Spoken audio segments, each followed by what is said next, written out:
Hey everybody, it's Ron from Pick Dawgz, and this is Ron's Rundown. We're going to go over the MLB games scheduled for Tuesday, May 6, 2025. If you like this video, make sure to hit that thumbs up button and subscribe. Put your baseball picks in the comments section below. And if you're looking for my best bets, including my daily rundown best bet in Major League Baseball, you can find those at the Premium Picks tab of pickdawgz.com. There's also a link in the description. Alrighty, here we go. Here are the games for Tuesday, Major League Baseball.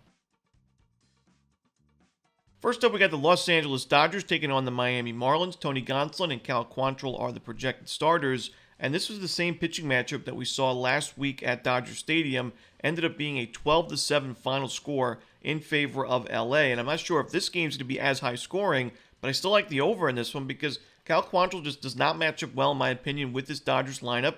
Now, he's been pitching mostly on the road recently, but even in his couple of starts at Lone Depot, he has struggled. And I think the Dodgers can get to him again. And on the other side, Tony Gonsolin, I think it's going to take him a few starts to get into season form. When you look at the Marlins, offensively, they've been better than expected, especially against right-handed pitching. And recently, I'm going to take the over in Dodgers-Marlins in this one. Next up, we got the Washington Nationals hosting the Cleveland Guardians. Ben Lively and Brad Lord are the projected starters. Now, I actually was impressed with Brad Lord's last outing against the Phillies. It was 5 innings, 2 runs, no walks, 4 strikeouts in a Nationals win 4-2. His control's been a lot better recently. The walks were really piling up in his first couple of outings, but he's only given up 1 in his last 9 innings. And I think he faced the Mets and the Phillies his last 2 starts. The Guardians, I think, are a lot weaker than those teams offensively against right-handed pitching. And, this is kind of a top-heavy lineup. Great, Jose Ramirez, Steven Kwan, but I don't love the bottom of the lineup for Cleveland. I think Brad Lord can go out and give 4 or 5 solid innings. I think the Nationals can back him up offensively against Ben Lively, a starter that I do think is susceptible to giving up some home runs in a hitter-friendly ballpark like Nationals Park. I do think there are some big-time regression concerns. Only 25 strikeouts in 36 and a third innings with 11 walks to go with it. The expected numbers aren't the strongest, and I think the Nationals can get to him. I'm going to go with the Nationals in the first 5 innings on the money line in this one. Next up, the Texas Rangers taking on the Boston Red Sox. Nathan Eovaldi and Lucas Giolito are the projected starters.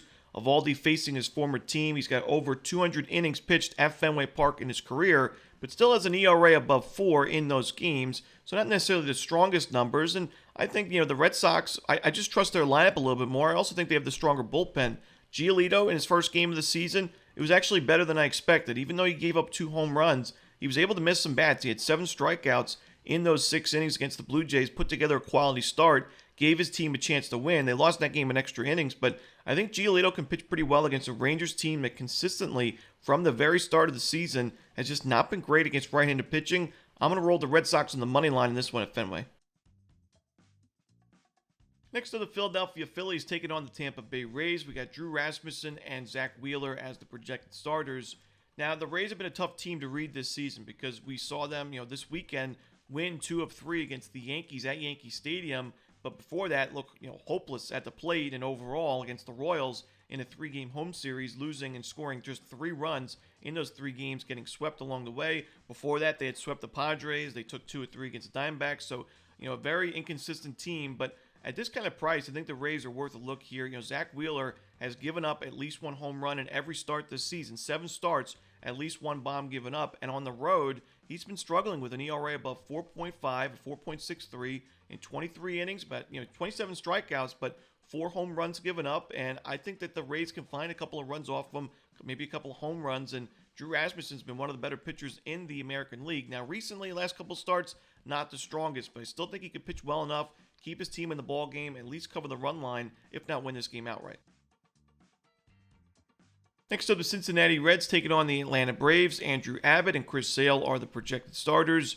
Now, the Reds have had the better numbers offensively by a pretty good margin against lefties in the last couple of weeks, but I still think that Chris Sale is that much better of a starting pitching option in this game, and the Braves have the bullpen advantage. I do think that the Braves lineup wakes up a bit against lefties going forward. I'm willing to take Atlanta in this one, lay the 1.5 runs.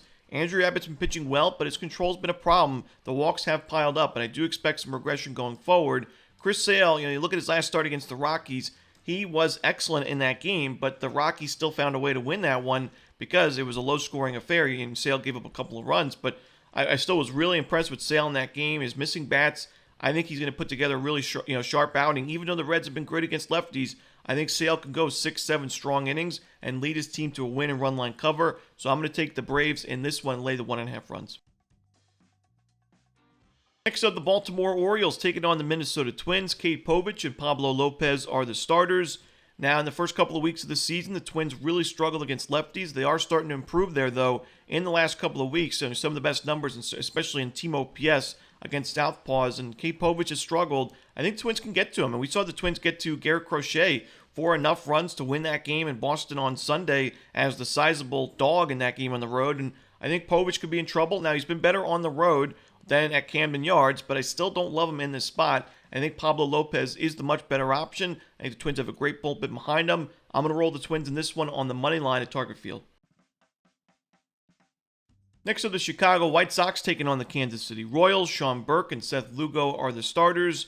I like the Royals in this game. I do think they have a solid day at the plate. I think Lugo will be able to put together a quality start. He pitched really well against Chicago last year. Even though he gave up a lot of base runners at times in those starts, he was able to get out of those jams, and that's what we've seen from Lugo in the last couple of seasons. Is doesn't have the best strikeout stuff. Sometimes the base hits will pile up, but he's got good ground ball stuff. He can get those double play outs. He's got a great defense, especially in the infield. Behind him, Bobby Witt, one of the best defensive shortstops in the league. So I think that Lugo can pitch well, and I think he gets the run support. I'm going to go with the Royals and lay the 1.5 runs at Kauffman Stadium. Next up, we got the Milwaukee Brewers hosting the Houston Astros. We got Chad Patrick and Hayden Wesneski as the projected starters. The Chad Patrick's pitched pretty well for Milwaukee. Expected numbers are a little bit steeper than the current ERA, but I still think he could put together a solid outing against an Astros team that I just don't trust offensively consistently on the road right now. Wesneski's pitched well himself. An ERA just below 4. He's been even better on the road, but when you look at the inconsistencies in terms of his strikeout numbers, had 10 strikeouts against the Angels on April 13th, but since then, his last 10 innings, only 5 Ks in those last 2 starts with 14 base hits to go with it. So a lot of base runners, home run given up in one of those games, not a lot of missed bats. I just think that Wesneski could be in trouble here against the Brewers team that I've mentioned. I think is a lot better than their record. I think their offense is a lot better than the numbers we've seen so far. And I think the Brewers' bullpen's a lot better than their current bullpen ERA. So I'm going to roll the Brewers in this one on the money line at home. Next up, the Chicago Cubs taking on the San Francisco Giants. Justin Verlander and Colin Ray are the starters.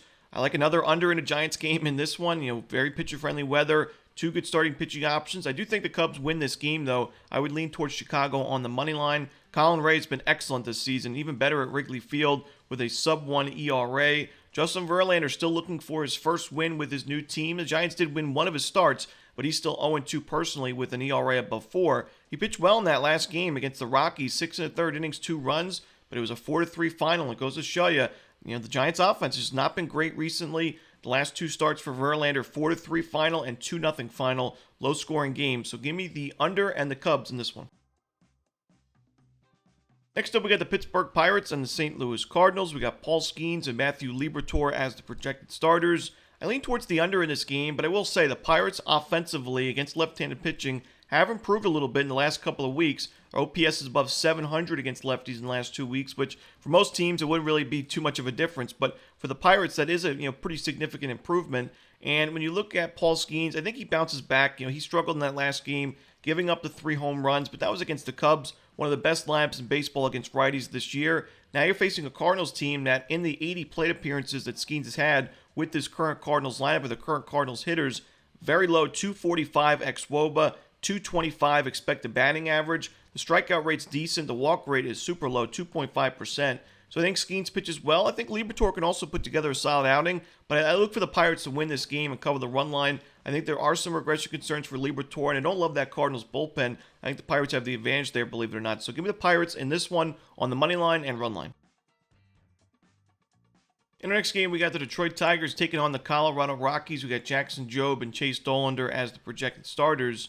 And I think it's going to be a great game. You got 2 of the best pitching prospects in baseball going at it. Both of these were top 10 overall picks in their drafts. Jobe was 2021, I think number 3 overall, and Dollander was number 9 in the 2023 draft. And both are number 1 prospects in their organizations, top 25 prospects in all of baseball. This should be a great game. Dollander struggled early this season, but his last game against the Braves was a really impressive start. 5 2/3 of 1-run ball. He went toe-to-toe with Chris Sale and was able to get the win in that game, 2-1 final. They were, the Rockies were plus 250, plus 300, I think, at one point on the money line in that game. They were huge dogs, and the Rockies were still able to win that game behind a really good outing from Chase Dollander. I think he's got a lot of upside to his game. I think the same thing goes for Jackson Jobe, but my concern with Jobe is, the walks have piled up. His strikeout numbers are not great. His swing and miss stuff has not been great. His chase percentage is near the bottom of the league. He's been able to keep the ball on the ground and limit some sharp contact, but I don't love the fact that his walks and strikeouts are just not where they need to be.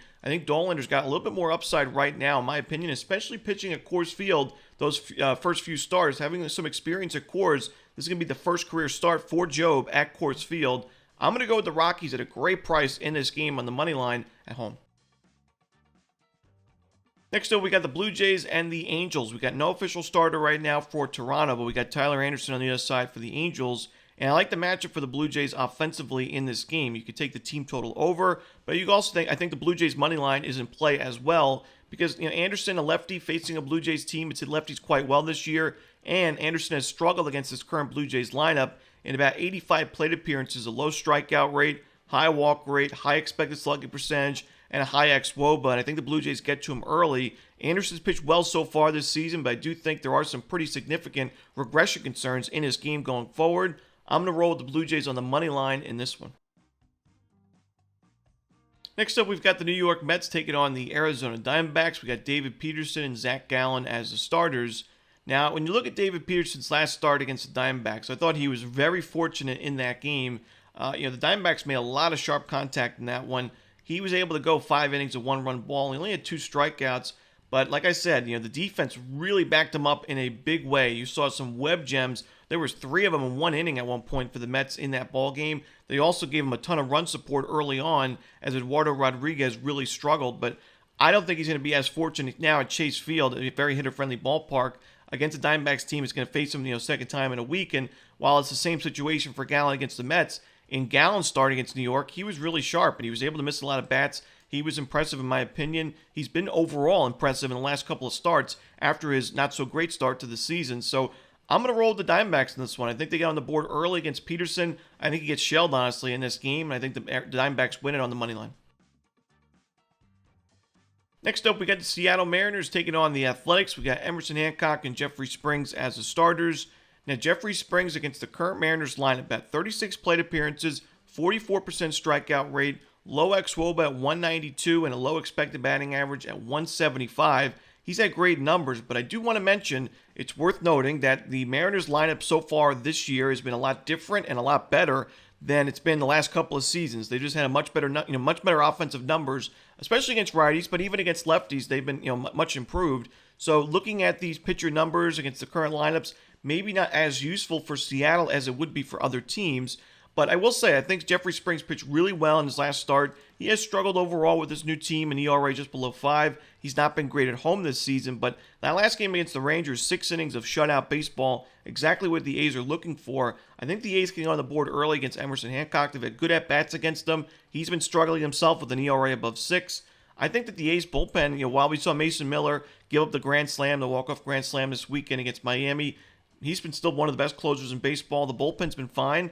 I think the A's find a way to win this game. I think when I looked at this series on paper and I looked at the projected pitching matchups, this was the game that I thought the A's had the best chance at winning. So I'm going to take the A's in this one on the money line. And that's it. Those are the games for Tuesday in baseball. Hope you enjoyed this video. Again, if you're looking for my best bets, you can find those at Pick Dawgz Premium, and there is a link in the description. As always, this is Romanelli. Good luck.